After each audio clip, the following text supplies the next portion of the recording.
When people have asked me if microwave ovens are hazardous, my typical snide response is yes, if you drop them on your foot. But it turns out that's actually a real thing. Hundreds of Americans end up in the emergency room every year because a microwave dropped on them. Or they hurt their back trying to lift one, or falling onto a microwave oven. I'm not sure how that works. Maybe they tripped on it.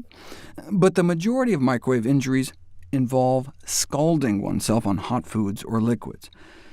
But when people go to PubMed and search the medical literature and see all these scary-sounding titles about the hazards of microwave ovens, they may not realize these are like articles about jelly donuts.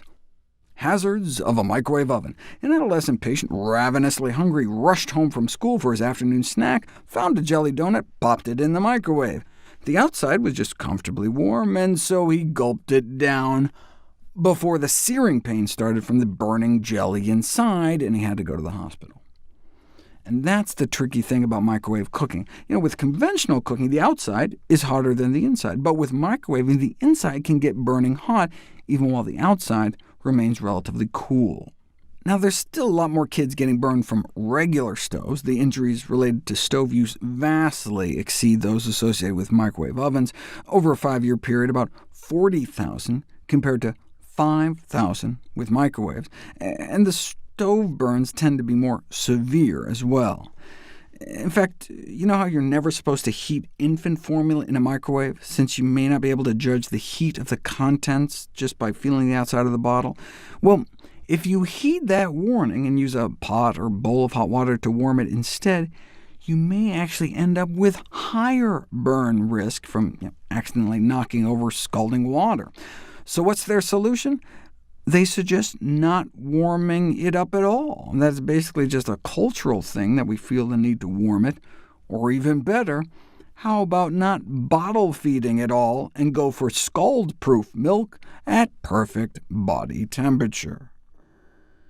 And when it comes to food, whether it's a jelly donut, or jelly roll, or microwave treacle tart, or a cheese pie, basically anything that's kind of soft in the middle can present a problem. But look, anytime there's anything liquid inside, can't you just open it up and let it cool before you eat it? What's the big deal? That brings us to the case of the exploding egg. Although there are many mishaps regarding the microwave, the most pertinent for pediatric patients seems to be the exploding egg. When heated in the microwave, the yolk absorbs the energy, getting overheated and pressurized, and both the yolk membrane and shell acts as a pressure barrier, and any disturbance can make it go boom. There have even been cases in which the shells have been cracked open, but then it still explodes when the yolk membrane was pierced with a fork. And the explosion can be so powerful and sudden that it exceeds the blinking reflex, leaving the eyes unprotected, which can lead to vision-threatening injuries.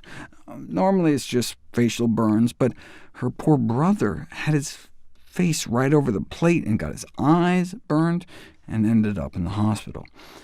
Ophthalmologists should be aware of the serious risk and caution the public against the dangers of cooking eggs in microwave ovens. But come on, how common is this? There's all sorts of quirky case reports in the medical literature, like people getting eye injuries from eggs thrown out on Halloween or something. But if you do a search, there do seem to be a bunch of papers on exploding eggs. But I figured the best way to tell if this was a real phenomenon would be to search on YouTube, and holy moly, 25,000 videos, including one with more than 1 million views. Do not try this at home. There's even an article in a journal on teaching physics about how to use microwave ovens to perform exciting demonstrations, like spectacular egg explosions, denting the metal wall, blowing the door open, and making the whole oven jump up. Now, if the eggs just exploded inside, that's one thing, but the problem is that it can happen at the table. You sit down to eat them, and then boom. The majority of egg injuries are to the face, eyes, and nose, but it can also explode straight into your mouth and put you in the hospital. Microwave oven manufacturers evidently specifically warn against microwaving eggs intact and advise not only removing the shell, but piercing the yolk prior to cooking. Even reheating can be a problem. She was just carrying it in a bowl to the dining room when it exploded, rupturing her eye, causing a serious enough injury that this group of ophthalmologists were like, look, forget just putting it in the instruction manual. Maybe there should be a warning about eggs on the microwave itself.